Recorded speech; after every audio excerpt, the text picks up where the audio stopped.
ça va, c'était sympa. Non. T'as fait quoi de beau? Alors moi samedi j'ai eu entraînement de natation, pendant tout l'après-midi on a nagé.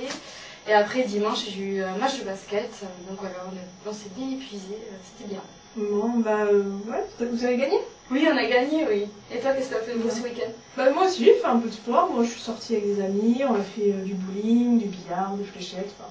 Ah bon? Des petites activités classiques du week-end quoi. Mais le bowling, les fléchettes, c'est pas du sport? Bien sûr que si, c'est du sport. Mais non, faire du sport, c'est courir, se dépenser, transpirer, être épuisé à la fin de chaque épreuve sportive. Non, le sport c'est pas forcément que ça. Le sport c'est être avec les gens, prendre du plaisir, se détendre, respecter des règles.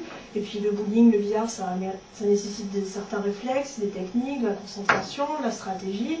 Ça nécessite beaucoup de choses, c'est du sport.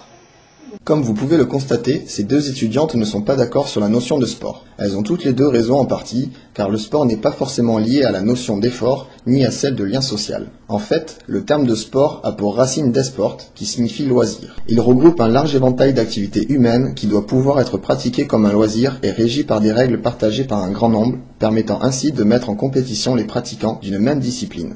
Prenons l'exemple de la pétanque, activité purement française, souvent associée aux vacances et aux pastis entre amis. Cette activité est considérée comme un sport à part entière par ses fidèles pratiquants.